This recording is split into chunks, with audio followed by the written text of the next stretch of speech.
monster, I'm rude and black. Give me diamond watch, give me platinum plaque. I'm a goon or something, I make do with that. Ain't here to small talk, don't need the chat. Know that I was made in the lab. The scientist screaming, oh my god. Give him swagger, a Tone Beach bar. Let him hit the streets, let them die. What it mean to be great when you at halftime? When you're 20 years old, never had a touchdown. When you lose a control, all your brother's been gone. You're confused, you're alone, never earned you a dime. I got the gold, I think I'm gonna win. Race in the morning now. Welcome to a special mid-morning edition of the JustSayN podcast, broadcasting live from the Dallas-Fort Worth area through Gateway 882 Media Company. We're your hosts, Ferman and Lowe. We're bringing you powerful conversation, impactful stories. Today, we're honored to be joined by a demanding visionary, entrepreneur, media trailblazer, Rachel, the founder of What's Up Dallas magazine and podcast. Through her platform, she shines a spotlight on entrepreneurs, creatives, and leaders who are making a real impact across the DFW metroplex. Get ready to go behind the scenes of her journey, her purpose, and how she built a brand that's elevating voices all across Dallas. Let's get into it. This is the JustSayN podcast. Once again, what's up, everyone? Thank you, everybody, for rocking with us continually every week, and we bring out live content here on the JustSayN podcast, brought to you by Gateway 882 Media Company, by the way. And we're very honored, very privileged once again to be on here. And also my teammate Lo, what's up with you? How you been? It's What's awesome. up? What's up, Ferman? As always, blessed to be here. I'll never forget. Someone told me as long as I'm walking on top of the ground and the ground is not walking on me, I'm blessed. And I've always carried that quote with me. So as long as I'm alive, I'm good. So everything is hopeful. But I'm going to piggyback off of Ferman. Thank you so much, Rachel, for coming to the show. Your presence is a blessing. So that is, thank you. Thank you. It's Laresa, everybody. Laresa, AKA Lo. You know, I'm an 80s baby, so I'm going to add that AKA flair, that AKA retro. Yes. So, but thank you once again. And we do. My And pleasure. we really do. And we really do. And we thank you once again, Rachel, for taking time of your busy schedule to come on here. I've been knowing you for quite a few years now. I've seen how much you're involved in your business, from the magazine to the podcast, and how you really showcase a lot of individuals on your platform. Every week, you're always constantly involving with the times. And I have to give you your flowers, Queen, for the work that you're doing. Not just you're not making it about you, but you make it about other people who come on your platform. You always showcasing them.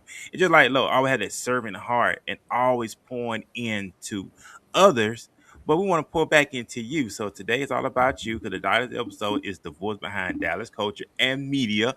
So I'm a gentleman, and I know Lo got some questions for you. So I'm going to ride shotgun. I'm going to take the passenger seat. So Lo, kick it off with the first question, and I'm just gonna piggyback off you. Okay. Rock, paper, scissors.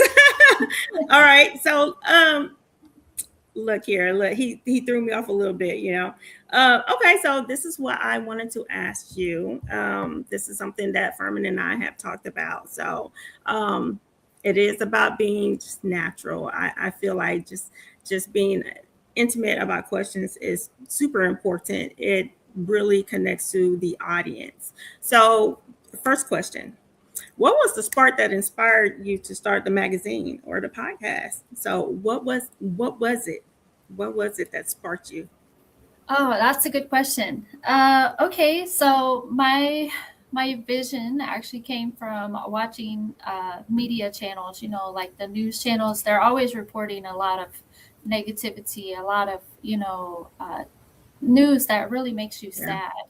So I got this idea that I really wanted to provide a media company that would put more spotlight on positive stories and positive people in DFW.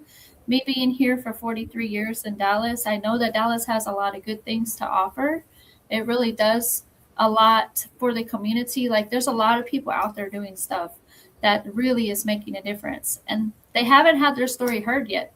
So I wanted to start a media company that would focus on just that.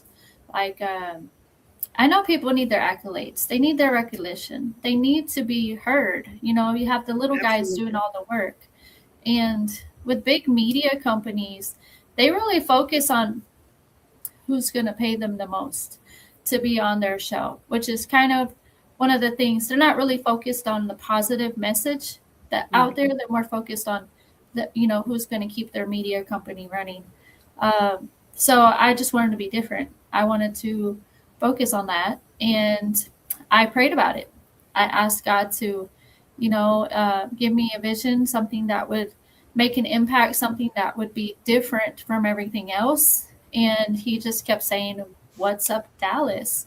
So I was like, "What's up, Dallas?" I was like, "That's kind of catchy. Okay, I can do that." There are a couple of "What's up, Dallas" out there, but mine is the only one with the exclamation mark, which means I have something positive to say. And it did start as a magazine at first. I did the magazine for 2 years, the actual print magazine. I had articles. I was in the office a lot. And it just changed into a podcast not too long ago. So I still do the articles, but I do them more for the Facebook page now instead of print. The podcast is really what's blowing up out there because people are more comfortable talking about it instead of writing it down. Right. And is that because things have changed? Because you know, a lot of stuff have gone from print to digital because of, you know, technology. Is that's the main reason why behind that, do you think?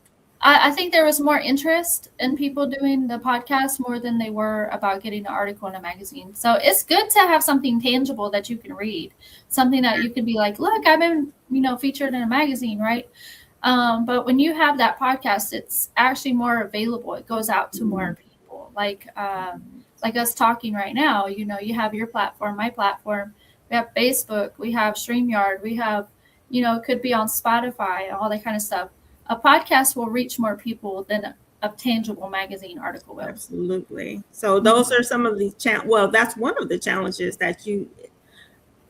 Well, is it fair to say that's one of the challenges that you had to face trying to reach those audience initially, going from moving towards the podcast platform and making that decision? Oh, yeah. There's a lot of people are just like, why aren't you doing the magazine? Like, I really wanted a magazine article. I have more reach and I have more interest in doing the podcast because people seem to gravitate more that direction. Okay. And what are some of the other challenges that you had to face? Oh, gosh. One of the challenges I had to face in the beginning was finding the right people to be on my show. Whenever you have something that's positive, you want to make sure that whatever you put out there to the community is going to make the right impact out there. Because there are young kids, there's young teenagers, there's young authors, there's young athletes that actually watch my show who are looking up to people in the community and they'd be like, oh, wow, they're doing something positive. But if I have a guest who's on my show and they have, like, I want to say, discredited content, like right, not positive, like they're, you know, flipping the middle finger or whatever on their social media or something, I don't want to promote that type of behavior because to me, that's not really sending the right message to these kids. And I do know that a lot of people are watching my channel. So I find the biggest challenge is having the right guest on my show. Yeah, absolutely. You have to stand by what you're putting out there for sure. For sure. Your character is a look, if you do not have a character behind what you say, and I feel like when a person put their word out there, that is so important. So I'm very happy to hear that from you to say that, because a lot of people can just say anything. You know, people's minds and what they feel about things are very fickle. They can change at a heartbeat, especially when it comes to social media. You know, I've seen a lot of social media content creators go from one type of content and they switch to a different type of content just for the viewership. And, you know, when especially when it's something that is positive, it's so easy to head towards the negative because a lot of people will gravitate towards that. And so, yeah, no, I got to commend you for that. How has this journey changed you as a leader? It's really made me understand that really need more stuff like this. I've been doing this for, let's see, going on 3 years. So September will be 3 years for me, actually staying consistent, staying right on focus, not wavering, just staying identical to what I'm supposed to be doing.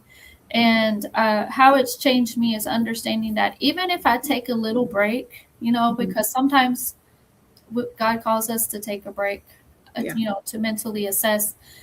People are still hungry for that positivity. They're still hungry for that message. They're hungry for something that's actually going to change somebody else's life. So for me, every story, every guest, every testimony, every journey, every nonprofit out there that I talk to has something to say to the community. And I've been getting a lot of people thanking me for not wavering. So I know that my journey and my purpose is to continue to provide that positive environment for them. So for me, it made me stay focused for sure. Man, that's Wonderful. what's up. That is. That's what's up. I respect that a lot. And this is our first segment. We got a different segment we're gonna go through. And this segment right here is your story, Rachel. So it's like I said, it's about you. And like I said, me and Lo do welcome you on our platform with Gateway 882 Media Company. And my first question for you is, who is Rachel beyond the title and the brand? Oof. Oh gosh. There's so many layers. There's so many layers to Rachel. I would say Rachel is first and foremost a child of God. I can't say that I'm perfect, but God thinks I'm perfect, so I'm just gonna stick with what He says about me. I am a wife. I am a mother. I'm a grandmother. Multi-business owner. Have a two-time podcaster, so I have two different podcasts. I am a VP for an organization, a women's organization that helps other people. I would say I'm a mentor for young women. I'm a domestic violence survivor. I am a trauma survivor. I am also helping people through trauma recovery, not as a therapist, but I do it as I teach them what I'm learning through my journey. And it's really helping a lot of people to understand trauma recovery is possible. Many layers. Yeah, I hear that. I mean, many layers, of course. And like I said, I know you for a minute amount of that time. We connected on Facebook recently. I had you on the other platform, and you had me on yours, and you really had me a little on yours. And I just see and I admire, and I see how much you involve within within that short window frame per se. How you started from home to office studio, and I see how much you stay consistent. What advice would you give someone on staying consistent when it comes to your purpose and your destiny, of course? And I know Lo mentioned our word. Words have meaning, and you have to mean what you say. And I agree with you 1000%. So, what advice you give someone when it comes to staying consistent, when it comes to building your business, building your brand, just on your purpose, period? hmm I would say my advice for anyone who I'm gonna go on different sides of this part. My first advice for building your business is if you have a vision and you have that focus, people are going to try to keep you off track. They're going to try to convince you to do something that's going to be way out of line of what your vision is actually supposed to be. So you, as a business owner, need to stay honest to yourself about your vision. You know, be like, there will be people that will talk, they'll tickle your ear, make sure sounds good, and they'll try to get you to compromise your morals to make more money. But what the thing is about being a business owner, especially with this type of business, is that you shouldn't compromise your morals to make, the coin. You be chasing the bag. What your purpose is, what God has for you is for you. Your business is for you. You're meant to do something with your business that nobody else can do. and you need to stay true to yourself. That would be my first thing. My second thing is that when God gives you a purpose in life, you need to really be chasing that purpose. Your story, your journey, somebody else is watching it. And they want to know that you can still win through all the stuff that you've gone through. So personally, if you're talking about someone just chasing their purpose, understand that your purpose is your testimony, and you can use it to help one person or 30 people or even 100. You don't have to go big to make a difference in this world. Those are my two different sides of that part. Absolutely, beautifully said. I completely agree. I think that just changing just one person, like that's beautiful within itself, because it is hard to change the mentality of people, especially when they are grounded with however they feel about a certain situation.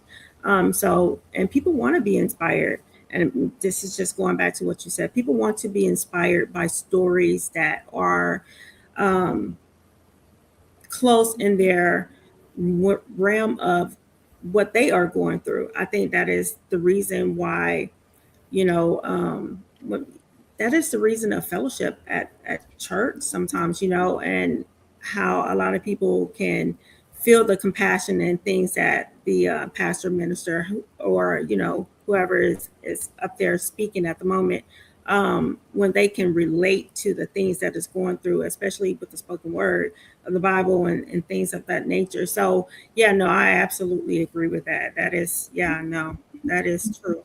100% true. And that is why people, no matter what the age is, and they're, and I don't differentiate between, younger or older. We are still learning at every age, at every stage of our lives, because we literally will go through different things through every stage of our lives. What we did at 20 is not going to be the same challenges what we face in our 40s or our 70s, and we will face those different things. So hearing people's stories and the things of how they've gotten through those challenges really makes a difference. So yeah, and no one's perfect. So that definitely helps. So sending that message out there, Rachel, getting the right people, you're on the right track. We got to give you your flowers, because a lot of people staying consistent, that is so important. And you said it, you hit it right there. A lot of people will stop, especially when they don't feel like the coin is coming in. They want to chase that back. They want that fast money. So, and like I always tell my kids, the money will come. The money will always come if you are consistent. It will always show up no matter what. As long as you stay on the right path and do things that are right, because people will do things that are, you know, Yeah, questionable to make that's money. true. That's Yeah. true. Yes, for sure. So, what was your next question, Ferman? The next one was gonna be. I know we're doing this one on this one. I got tongue tied. I lost track. I lost track.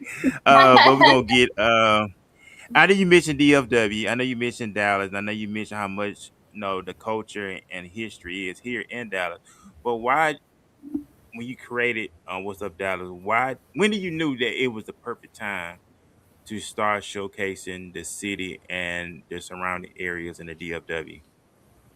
Ooh, that's a good question. I didn't think that I knew when the perfect timing was, but I know that when God says something and He gives you the vision, He gives you the tools, you're supposed to do it, and you're supposed to be obedient.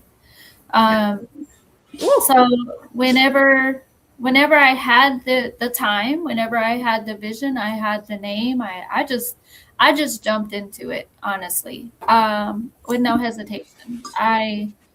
I told my husband, I said, I know I'm supposed to be doing this. So I'm gonna be obedient, and I'm going to do what God has me doing. And I just literally jumped in. I got the magazine, I got the LLC to go with it. I got all the trademarks, the logos, that website. I had everything built within like 36 hours. Mm. And then that's when I started the Facebook page. And when I started doing the Facebook page, I started asking and seeking people to come in. And I think within like a month or 2 months after that, they were like, this is the best time for you to be doing this type of media. You know, we've been seeing so much bad in Dallas. We started seeing so much stuff being reported. It just makes us sad. But seeing this type of content, you know, right now, which was a confirmation that what I was doing was really needed. And it was just in time. They were just like, I'm so thankful for this. I'm so thankful to see something positive. So I couldn't really say I found the right time, but I know when God says something, you have to do it. You got to be obedient. And I was like, I'm not going to waste no time. If God's in it, I'm going to go with it. So right. No, you're absolutely correct. I heard you mention your husband. Tell us about the support and how that happened, because I'm assuming it, you know, even though you it doesn't take long, I know, to get stuff together when you are really passionate and driven about it. Like, you can handle it just like that. But support is so important, especially when it's coming from your spouse, or if you have a teammate and being on the same page. How, like, what was the situation going forward with your family? If you know, and I don't want to pry too much, you know, but what was that like? How did that look like? Oh, okay. That's a good question. And I mean, just plain and simple, my husband is my backbone. Ooh, I love it. We're literally each other's backbone. So my husband, not too long before that, started his own business, and I was 100% supportive on him starting that business. I was like, if this is what you want to do, I'm going to support you. I'm going to, you know, be there all the way. And if I know it takes a lot of sacrifice, even in a marriage, to build a business, but I know I can either be that supportive spouse or I can be that grumpy spouse. So I rather be the supportive spouse. And since I was able to do that for him, he already knew what to do for me, because I was like, babe, I prayed about this. I was like, I prayed for God to give me something positive. And he was like, well, if God's in it, of course, go for it. And he goes, I'm going to support you. I'm going to be there. I'm going to help spread the news. Like, I'm going to share it on my social media. He may not watch every episode, but whenever I have a podcast host that's really, like, you know, really hit the spot for me that day, letting me know that what I'm doing matters, I tell him about it. And he's like, what you are doing it really does matter. Like, I'm so glad that's something that makes you brighten up. It makes you, you know, fulfill the purpose. Like, I know you're doing what God has called you to do, so I support you. So that's the simple answer for it. Kudos to the hubby. I gotta give you that. Yeah. Kudos, man. That is very important, because if you don't have that support, like, it really can dampen what you are trying to do. So I got it. Like, by the grace of God, you have been blessed. So, you know, look, we're gonna leave it at that. So I had to throw it in there, because it's important to know, you know, in business, you don't always have a supportive partner or spouse. You have people plotting, like you said earlier, people in your ear, you know, saying things. They might know what you are doing, but they don't have your best interest at heart. Yeah, so, you know, and that can be discouraging for anybody. We are only human. So yes, I got to give the family that. All right, Ferman, go ahead. Ask the next question. Yeah, man, most definitely. Because I did interview a husband on the other platform some years prior, and I totally respect your husband. I know he's an entrepreneur in his own right as well. Well, both y'all are, and I love how y'all work together as a unit, as a team, iron sharpen iron. And how do y'all keep that balance with marriage, family? I know y'all are grandparents as well, so I know you have the grandparent stage. So how do y'all balance that out with marriage, y'all children, grandchildren? How do y'all balance all that out? The simple answer for that, and probably the most important, is 100% communication. I know that he has his business. I have my business. And whenever I have a podcast, like I'm on this podcast here, I tell him ahead of time, hey, I have a podcast at this time. I'll message you afterwards. Or if he says, I'm going to be walking a job site, I'll call you afterwards. It helps us stay in the loop with each other instead of starting to feel like we're insecure. So we stay supportive with each other through 100% communication. We both come from backgrounds with relationships that were not communicated at all. And that's the downfall of pretty much everything. If you don't communicate, you're going to get animosity. If you don't make your spouse feel like they matter or that you value their time, they're going to feel like they're left out. So we stay 100% connected in communication. Even if like he has to go out of town, he'll tell me ahead of time so I don't, get worried. Right. Or if I tell him I have a busy schedule, I'll share with him my schedule of what I'm doing at certain times, because like most marriages, you have to communicate. Actually, all marriages, you have to communicate. You have to be open. You have to be vulnerable.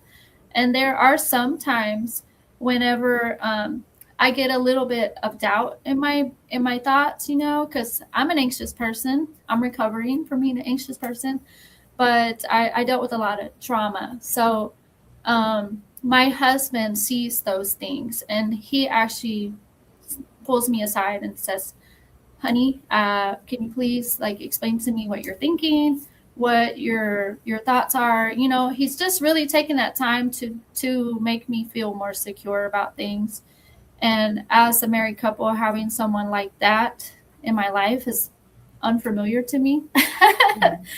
Because I came from a background of chasing people, chasing love, chasing chaos, and now it's safe and secure. And I keep telling him our relationship it's safe and secure, but it also is boring, and boring is better, because because trauma therapy will teach you that if you are chasing excitements, you're chasing dopamine. And our relationship, and our relationship is so safe and so secure, and I could actually talk to him about everything.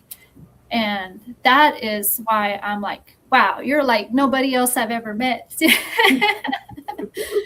But that's how our relationship works. That's how our family cycle works.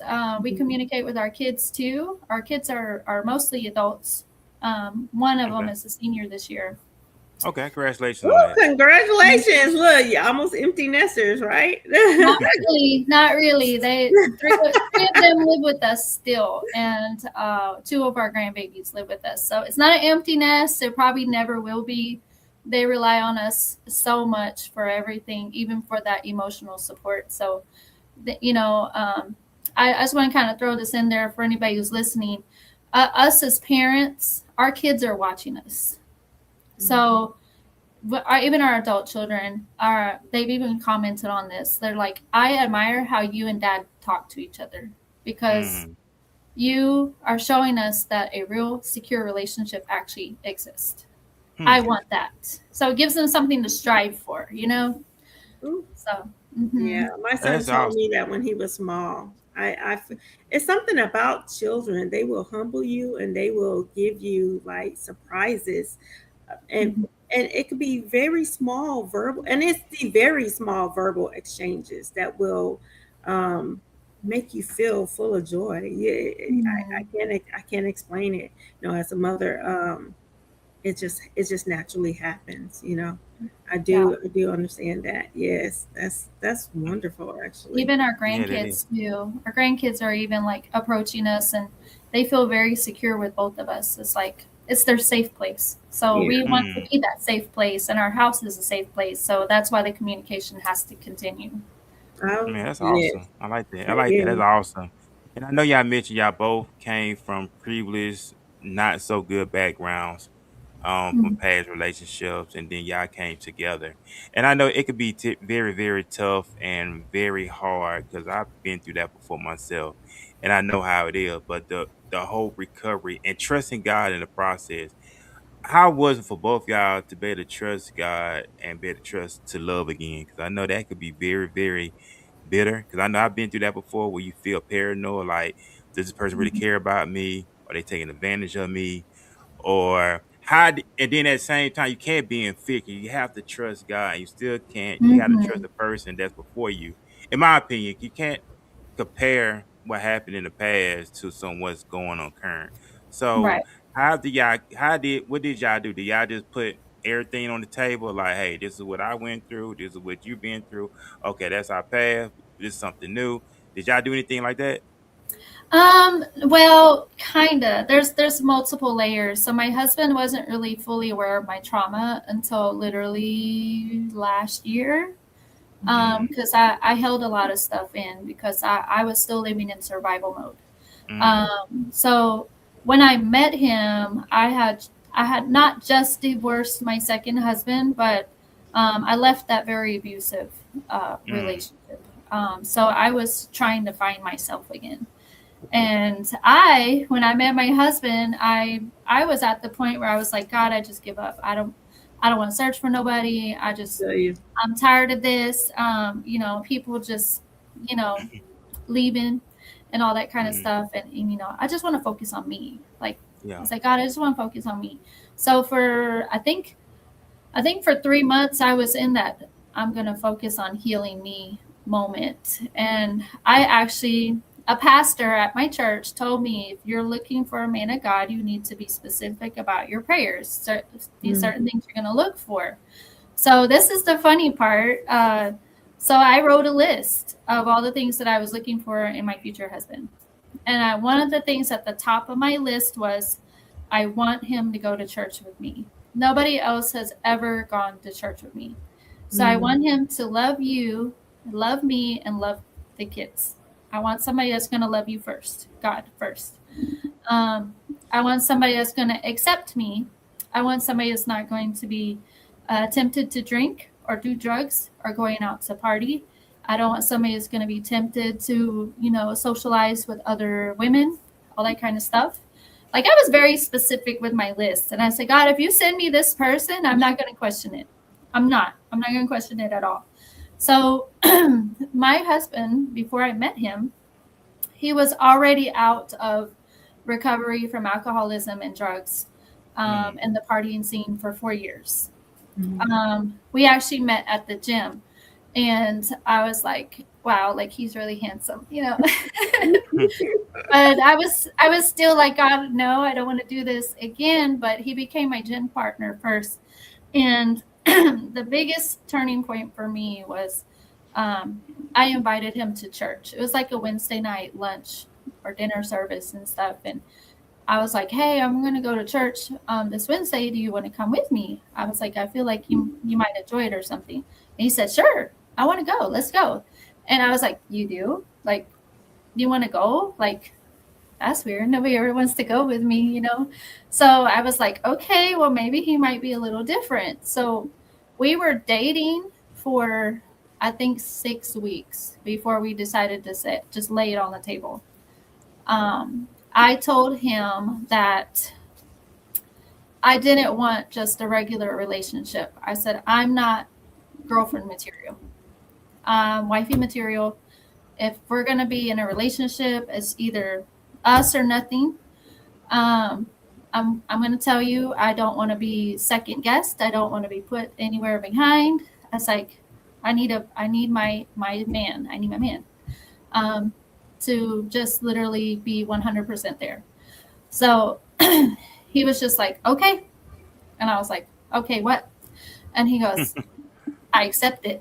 And I was like, okay, are you serious? Like, I still didn't know. Like, I was still doubting it in the beginning, but I was like, okay, God, you got jokes, right? You got jokes. No, you called on God, ma'am. You called on God and you wrote it down and asked God specifically. And Yeah. I did have that list, and I was like, wow, this is the number one thing that I put on there, that he would go to church with me. He was the only person to ever go to church with me. Still is the only person to go to church with me. So I'm like, and now he loves God so much that his love reflects onto his whole family. Like, Even like the people, that guy at the gas station, he's like, Jesus is so amazing. I'm going to talk to them because Jesus took time to talk to me too. So, it's a beautiful story, but that's really how we did it. We laid it on the line. I said, no Yeah, games. it's really nice. I love it because it's I think it's really hard for anybody that comes from a situation that is traumatic because relationships that end on a really bad note, and it from abuse to just anything, it can lead people to be very cautious of who they are, who their next partner is, or if they even want to date, or if they want anybody, if they just want to focus on themselves, or it's the trust aspect. When after you are betrayed, it is very hard to trust someone else. So, that is very important to I'm so glad you made that list, girl. Look, you called on your blessing. You called on your blessing, and God responded. Like that is such a blessing right there, because yeah, I don't even know what to say about that, because that is such a really good story. You knew about his past. He was very open about it. You weren't judgmental about it, but it was set. It was set. You said, "This is not what I wanted," and God brought it for you. So man, I don't even know what to say. And you guys can just, hey, I love marriages that are successful and relationships that are successful.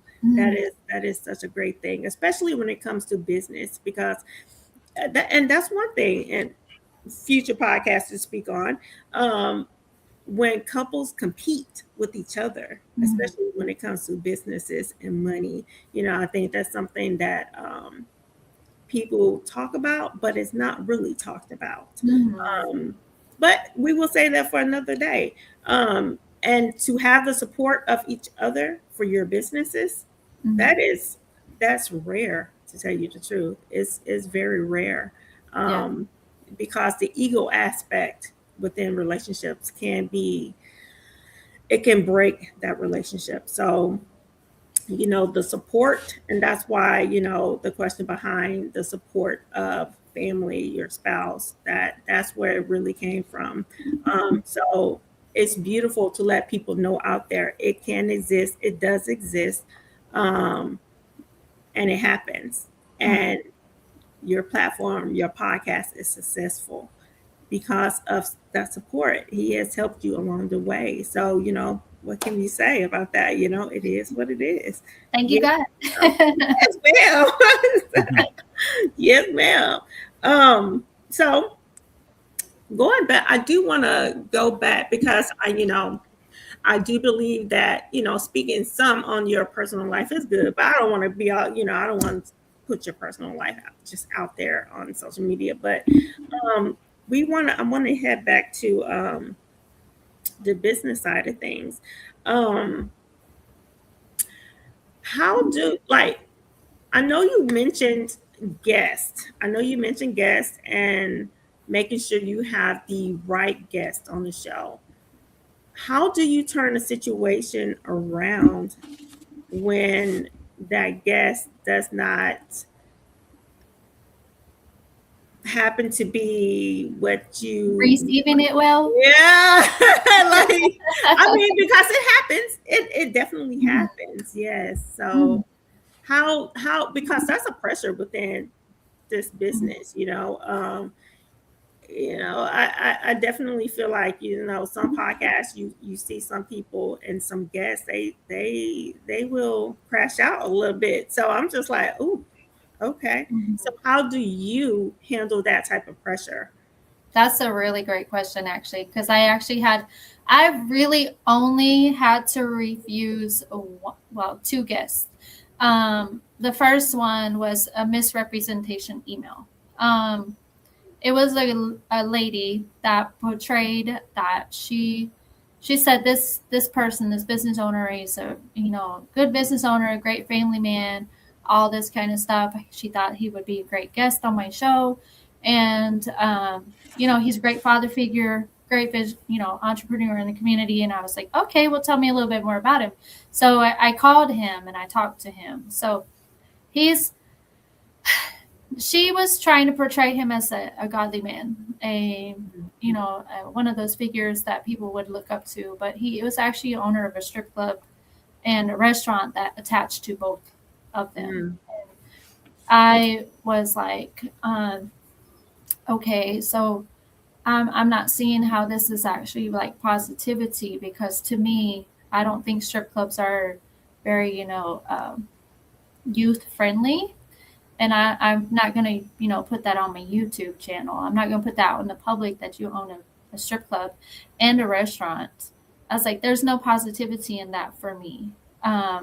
In trying to put a spotlight on that type of business. So I basically was telling him, your content and your business does not match my YouTube channel and my podcast viewers. So I'm sorry, I'm not going to be able to feature you. Then I was like, first of all, don't portray them as a godly person if that's the type of business they're in. Okay.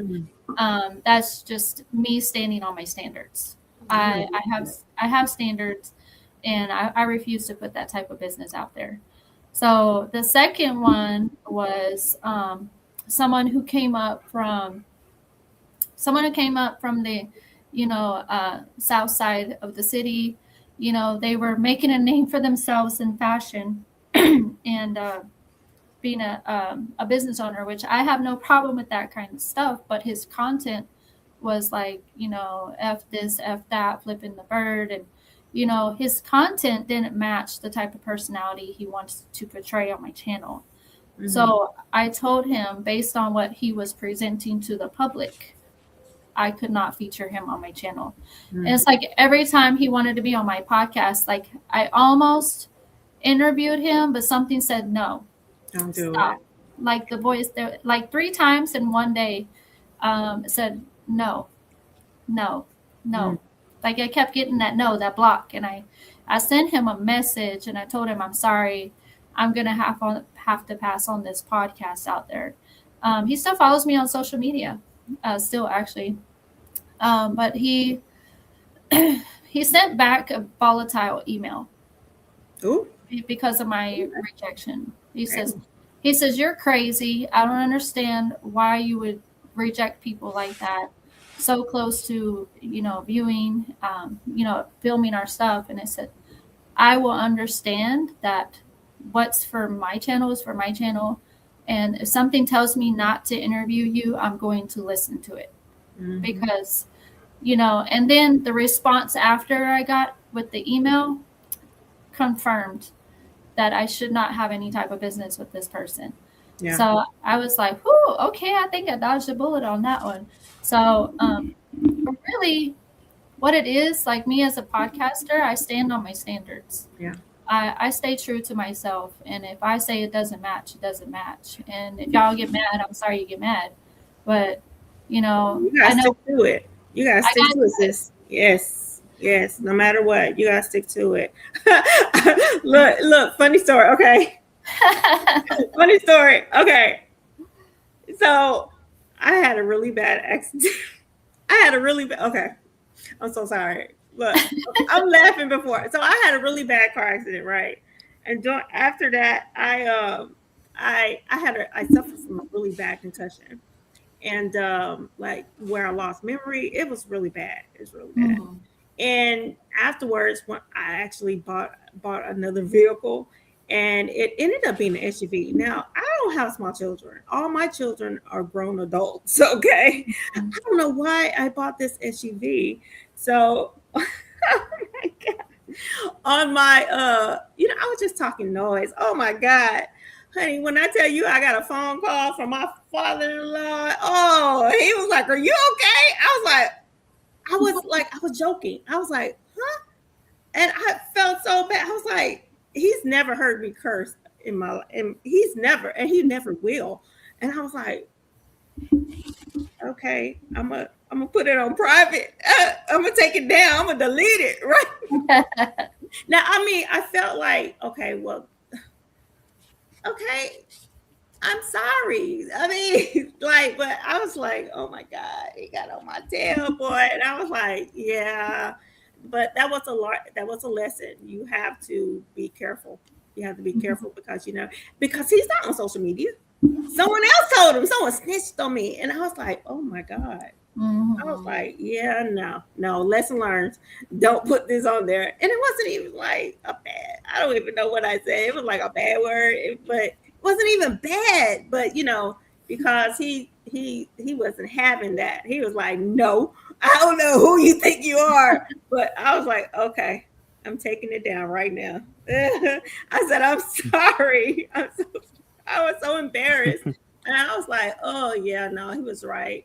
So hearing you say that, that is absolutely right. And we would like, and this goes back to earlier, what I said earlier, doesn't matter. Like, I'll be 46 my birthday. So, I'm just like, I'm still learning lessons. I still got reprimanded by my father-in-law. And respectfully, I was like, okay, I'm so sorry. And I left it alone. And then I was like, we're gonna delete that. And I'm not gonna do it again. So I was like, oh no.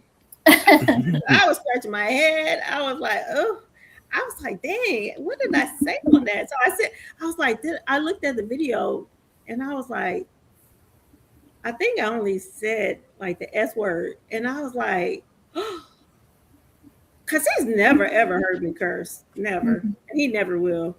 And I was like, Jesus Christ. He's a Jehovah's Witness and very strict. So I was so embarrassed. But yeah, no, what you put out there is on the internet forever. So yeah, you got to be very careful because that's what I wanted him to think of me. And even if the world condemned me, I look at this man like a father. So I did not want to disappoint him. And so I felt so bad. I actually felt really bad about it. But my rebellious side was like, what? I can say whatever I want to. But my respectful side had to remind me, like, who are you? Did you forget that this is your elder? And you gotta show some filial, you gotta show some, filial propriety here. What's wrong with you? Like, get it together, Los. I was like, oh my God, yeah, you're right. I'm so sorry. I was like, and it was a whole video, and I was like, I didn't even know what video he was talking about. But this goes back to whatever you put out there will stay on there forever. It's never gonna go away. It's gonna find its way. And I was like, Jesus Christ. I felt so embarrassed.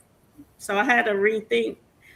I really stayed conscious about I've been staying conscious about what I post. I don't even post stuff unless it's my grandson. I'm just like, lesson learned. So yeah. Plus, I got my boy Ferman here to keep me on my toes, be a good girl. Look.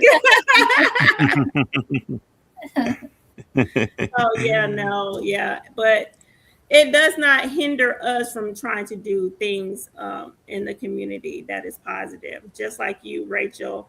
And we want to put out there good stuff, positive stuff that highlight the things that are that benefit our community, business owners, because without those people that provide for us, doctors, healthcare workers, nonprofits, like without people like that, like we cannot move forward. And without podcasting like this here, just like getting that word out there and spreading that, like that is what we have to do. And I feel like it's really important. I do want to shout out to a listener that has been with us since day one. That is ZLYC. She has been supportive since day one. So, and I'm so, I know I am kind of deviating from that, but I want to shout out to our supporters, because without our supporters, like, we have nothing, especially with the ones who are young. And this is a young lady that that I met through a gaming community. So I felt so I was like, this is great. So like to reach this young lady, and she's 21, I believe. She's 21. So, and she has consistently stuck with us. So I just like, I love it, you know, I love it. So you don't get that. You don't get that loyalty from young viewers a lot of the time. So she likes our content a lot. She likes our content a lot. And so I want to say, hi, Zay. Thank you for following. And so, so okay, go ahead. Man. Look, I'm getting sentimental over our followers. That is how I do. Man, that's what's up right there. Like I said, we do appreciate Zay for continuing on rocking with us and supporting us on a consistent basis. So kudos to her on that. But we just talking about building the brand with Rachel, of course. We talking about what's behind Dallas Culture and Media. So my question is to you, Rachel, what separates your magazine from others in the DFW area? What separates mine, I'm a small business. A lot of magazines out there, they're large on advertising. They're large on who's going to pay for the next magazine spread. I don't know if y'all are familiar with magazine advertisements, but those one-page advertisements that they have usually run about $1,500 a business per page. So my magazine, I don't do advertising unless somebody wants to, but I do it more because the community needs to see it. They need to read it. I'm not chasing the bag. I do not do it at all for the money. I do everything with my magazine for the purpose, because people need to be heard. People need to have good news in front of them. And I'm like, here at our office building, for the longest time, I had my magazines out where people could just flip through them during the lunch break. Like every time there was a new magazine print, I would print it out and I would have one here at the office building where I'm at. And then I would give a free copy, a complimentary copy to everybody that was in my features. So most magazine companies will not do that. They'll make you pay for the advertisement. They'll give you a free copy with your advertisement in it, but you have to pay $1,500 for it. Or you have to pay to be featured, or you have to pay to put your story in there, or you have to pay for something in order to be seen. And that's where I differ. I could run it as a business like that, but every time I think about running a business like that, God stops me. The voice of the Holy Spirit stops me, says no. Like he's reminding me not to forget my purpose, which is to spread light on people who need to be heard instead of making a fortune out of it. I could make a fortune out of it, but I don't want to, because that would be chasing the bag instead of chasing the purpose. So I guess that's how that sets me apart. Okay. That's good. That's good. But I'm glad you talked about that and then pass on Lolo. Go ahead and we're just going to follow with that. You want to go and say anything? Well, I mean, it's really hard to say no to that, especially when it comes to wealth and just, especially when you have children and being able to generate generational wealth. People will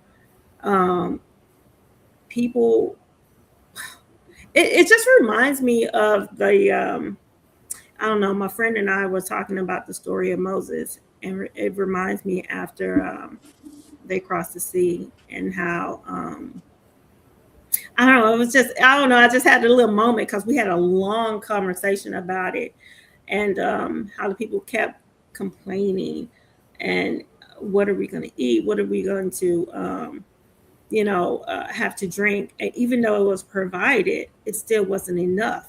And people don't realize that long as you have something that is enough, that is substantial, that is keeping you going, sometimes that's all you need. You don't need more, because more money, more problems. And That's it. yeah, and I've known a lot of people with a lot of money, and they all have a lot of bad problems, and it comes with the territory. You have jealousy. You have people that tend to think of, I can do this. There hasn't been one person that I've known that has it. And when I say wealth, it's wealth. That is what I'm talking about. they all have drug problems. And I don't know. I see it as a really bad thing. I see it as a coping mechanism for a lot of things that they have gone through. And that's why I was like, oh, it's a really bad situation. And considering we have worked in detentions, we have seen a lot of stuff. We have seen a lot of bad stuff from, you know, and I don't like to be judgmental when people come in because I don't know. I try not to be, well, when I was working there, I don't work there anymore after 20 something years, resigned, but I try not to be judgmental. At first I wasn't because that was the culture behind the job when I first got there. There was no room for you not to be judgmental. Um, but I'm human. I'm going to, I'm flawed just like everyone else, but you learn. And it was so many things that I had to learn about people and about myself, most importantly, and who I wanted to be. So, yeah, that is kind of how I look at that. So I I applaud you for staying strong and standing on business because it takes a lot to stand on business, especially when it comes to money, especially when it comes to making those dollars, because people will change. They will change in a heartbeat. Yeah. Yeah, I've had ideas that I've because I feel like if I'm eating, my friend is eating. Like that's how I feel. Like I don't want to keep those ideas to myself. I was raised in a matriarchy type of scenario where a lot of money was we didn't want for anything. And but the downside of that, a lot of my aunts, great aunts, um, had this habit of why would you share that? And I just never understood that. And I was like, why would I not share something good with someone else? I didn't like it. I didn't like that. And I wanted to break that. So I remember I would share everything with the small circle of friends that I had. And one friend actually took one of the ideas and skyrocket. But all of a sudden we didn't become like she like kind of like backed away. And so I was like, well dang, what the heck? Did I do something? Like what's up with that? But then I realized, I remember someone telling me, sometimes you have to be silent with your ideas. I was like, well, I want to be like, but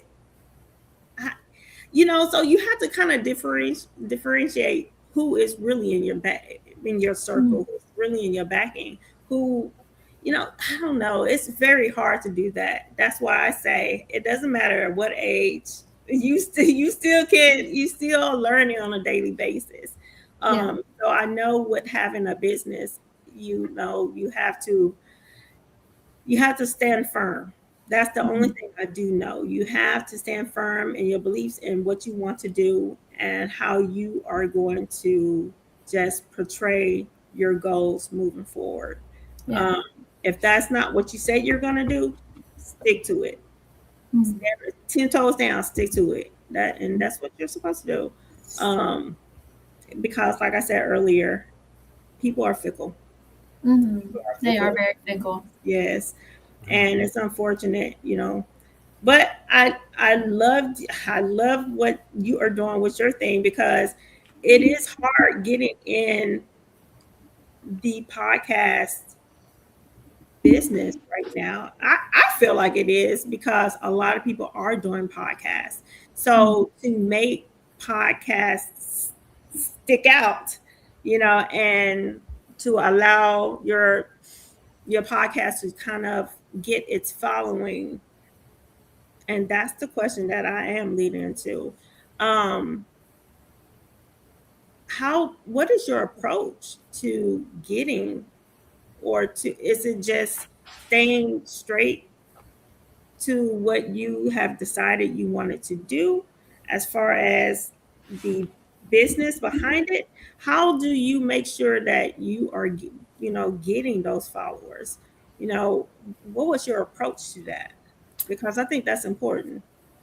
That is a great question, actually. I would like to say for the first 2 years of having What's Up Dallas magazine, I did a lot of networking events. I literally showed up as one of the attendees and I just went and I talked to people. I was like, hey, what do you do for a living? Like, not what you do for a living, what you tell me about your business and stuff like that. And be like, hey, I would like to have you as a guest on my podcast. So my first 1,400 followers that I had on my Facebook page for What's Up Dallas were literally people that I met in person. I stayed genuine to what I was doing. I told them, they're like, hey, but you have a magazine. Don't you have a contact, like customer rep or somebody? And I was like, no, it's just me. So you're going to message me. You're going to email me. It's me responding to you. And I think that was one of the things they were like, oh, wow, it's really just you, like you're doing everything. And I said, yeah, I respond to everybody that messages me. I am as genuine as it comes as far as a business owner, because first and foremost, nobody's going to know my business more than I do. So if I don't represent my business in the best way possible, like how are people going to respect me and what I'm doing? I've also went to women's networking events. I went to a couple of schools. I mentored a group of girls. I went to a couple of fashion shows. I featured a lot of nonprofits and I built a partnership with them. So every time they have an event, I try to go out and show some love to them, or I'll share their flyer. I just stay really genuine to doing exactly what I say I'm going to do, which is show support, stay focused. I'm family oriented. You never have to question anything on my channel ever. And if y'all want to donate to me, I'm okay with that. But it's not required for me to be doing the right thing. It takes zero money to do the right thing. It really does. And speaking of donations and platforms, where can listeners reach out? Like, what is your donation? Tell us more about that. What platforms are available for listeners to look at? Like, are you on Spotify? I know you said you were on Facebook. Are you on TikTok? Like, I am on pretty much every platform there is. So What's Up Dallas magazine and What's Up Dallas podcast. You can research either one and they'll be on their own respective podcasts. So What's Up Dallas podcast is going to be on YouTube. You can just put it as What's Up Dallas magazine. I kind of keep the social link the same because I like to stay consistent. But on Facebook, I have 2 pages. What's Up Dallas magazine and What's Up Dallas podcast. On TikTok, I am What's Up Dallas podcast. On Instagram, I am What's Up Dallas magazine. Just because TikTok is more of a visual platform, so I stick with the videos more for that one. Instagram, I share the flyers. YouTube is really where I'm at. I'm on Spotify. I'm on Apple Podcasts. I actually partnered up with the Wolf Paw Network, which is in New Mexico, and they feature some of my podcasts on there too for the Indian nation. So that was one of my biggest accomplishments. I'm very thankful that they put me out there. And then just grateful that God has spread my wings to more than just DFW. I have podcasters who show love and support all over TikTok as well. From New York to Georgia, from all the way from like Michigan, Wyoming, it's really getting out there over the course of the past 3 years. But if y'all want to donate, I have a Cash App. What's Up Dallas donate. I do that as a donation link because it costs me zero money to really go anywhere in DFW. But if y'all want to help my gas funds, I'm okay with that. It helps me get to more events. It helps me reach more people. And, that's just how I do that. And thank God he's always provided for me for everything I've done. So I never question, I never beg people for money, but they want to donate to the cause. I'm down for that. I know that's right, because gas is almost $5 a gallon. Okay, and no, go ahead, y'all. Everybody that is listening out there, know that What's Up Dallas is on all platforms. Like Rachel said, donate. The Cash App is available. I'm pretty sure you can find the Cash App link and your email if they are interested on your Facebook page. Mm-hmm.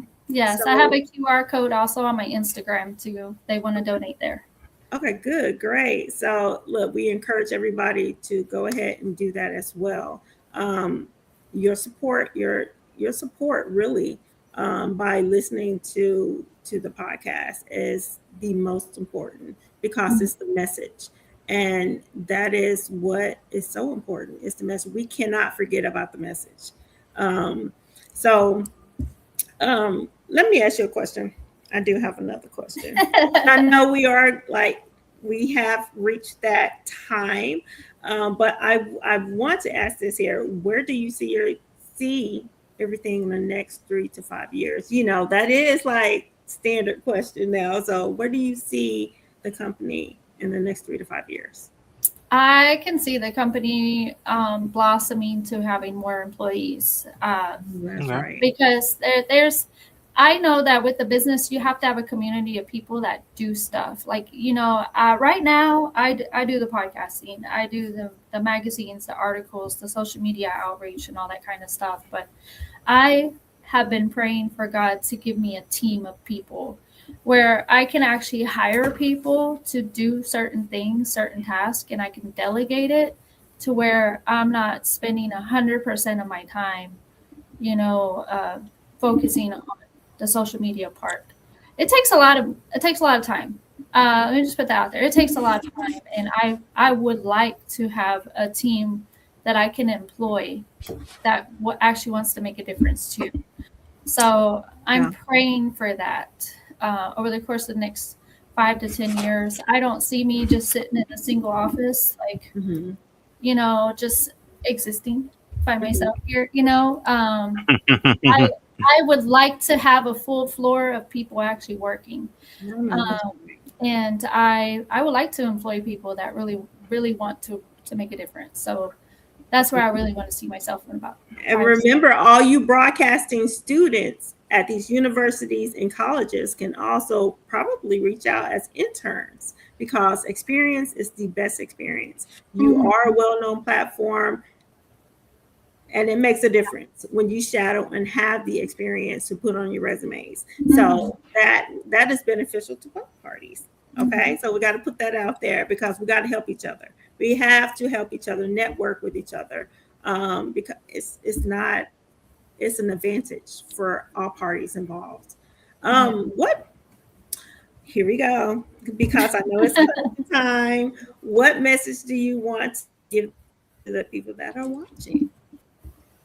I really just want to tell people out there that everybody has a purpose. Everybody has something they can be doing to help someone else.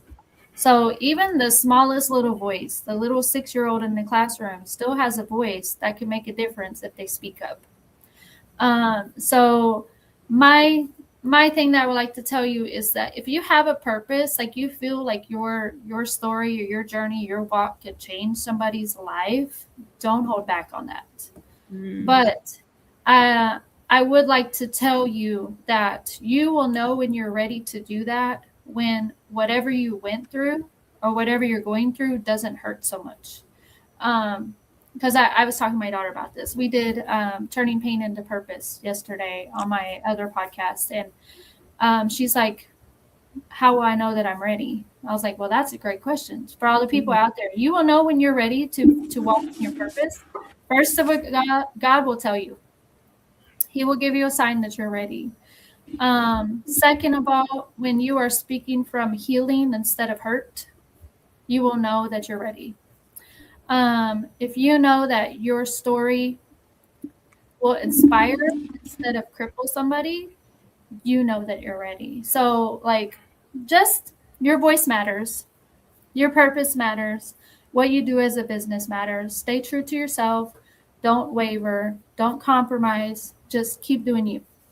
That's really what I gotta say. Yes, yes. And that's a great message. That is a great message. Ferman, I know since we're on time, what is your message going out? Headed out. It pretty much just sums it up right there. So you handled it with kudo beans. I have to say about that. So I don't have anything I to can't say. say anything either, actually. I guess. But we appreciate you. We really do appreciate you, Rachel, and keep doing the amazing work you're doing. I know we're not gonna hold you up. I know you're a very productive woman. I know you got some things you have to do as well. But we do thank you for taking your time to come on here on our platform to showcase what you got going on with the magazine, the podcast, other stuff. I know what was said today is really gonna bless somebody. I do believe that. So we do thank you as one. We do thank you, and we don't take that for granted. Thank y'all for having me Yeah. as a guest Thank on your show. you. It's been a lot of fun. All right. All right, Awesome y'all. stuff. Awesome stuff. So we will be back today at 5 p.m. So y'all can check us out every Wednesday at 5 p.m. Central, 6 p.m. Eastern on our YouTube channel at the Just Saying Podcast. Brought to you by Gateway 8082 Media Company. We got a special guest coming out of Austin, Texas. His name is Spencer Brooks. He's a recovering meth heroin addict. He was a D1 QB. He turned his life over. He was homeless at one point. Turned his life over. Now he's a content creator. He's reaching millions of people, and he responded to the post that I put out by having guests come on the show. And he responded, "I like his story, hello." And I said, "You know what? We gotta get him on here." And he glad to accept the invite, so he's gonna be on here today. So make sure y'all tune in and listen to this man's story, his how he Yes. overcame and how he beat the odds. And this is kind of stuff that we love here on a regular basis, that you can overcome the odds, overcome the obstacles in life. So y'all make sure y'all tune in today and hear this man's truth on today. And like I said, me and Lo looking forward to it. So if y'all on the YouTube channel right now, go ahead and subscribe to our YouTube channel. Right now, we up to 52 subscribers. But we want to get it up, right? So we want to make sure we're putting out some great content, positive content, uplifting content. And main thing is having everything done decent and in order when it comes to our platform. So y'all make sure I go ahead and do that. Spread the love, spread the word. We've been got a lot of great responses from a lot of people. People really been enjoying the show. They enjoy the chemistry, and we want to keep that going.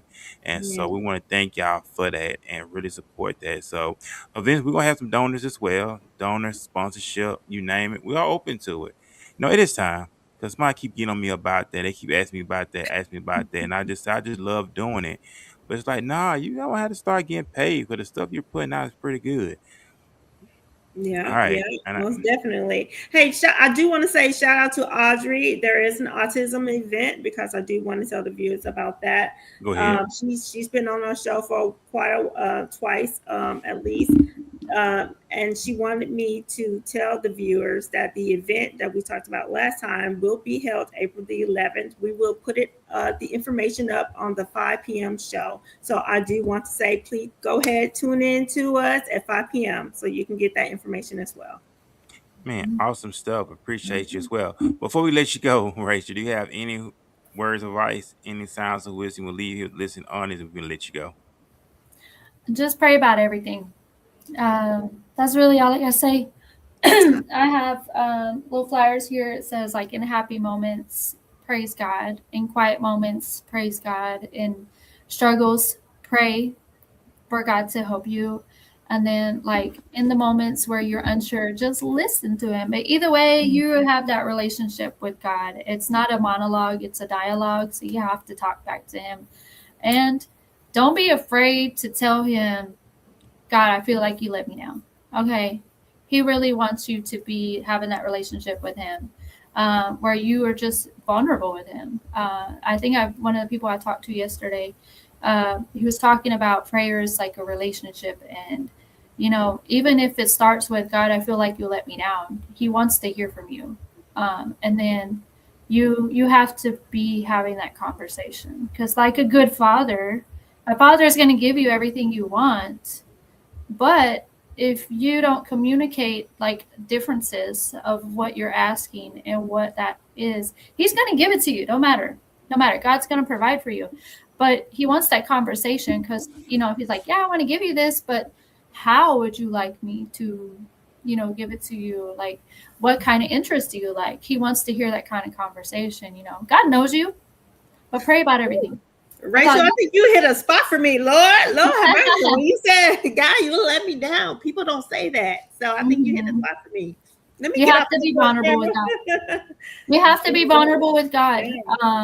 Like any relationship, like I was saying, communication is key, because my husband's going to provide for me. But if he's like not doing something right, or if he's not doing something that, works for me, how am I going to say that unless I communicate it? So that's the episode that's actually going to be airing next week, about the power of prayer. And it hits different. Low. Yeah. You need to watch that. Yeah, no, I think I'm gonna watch that. For sure. I'm gonna be on there. I'll ask questions and everything. I'll be listening for sure. Yeah, Okay. just pray about everything. That's all I gotta say. All right. All right. Thank you so much, Rachel. Yes, Thank ma'am. you. Yes. And All also right, y'all. so we about to get to part. We got this thing, man. Y'all enjoy y'all Wednesday, hump day. Get out. It's a beautiful day in DFW, man. So y'all get out, treat yourself, get some fresh air, wind it down yourself. Just get out and enjoy yourself and Yes. enjoy life. And we're gonna do the same thing. So we'll see y'all at 5:00 this evening on our next episode of the Just Saying podcast, brought to you by Gateway 8082 Media Company. Peace, everybody. All right, y'all. Bye. Peace. Bye.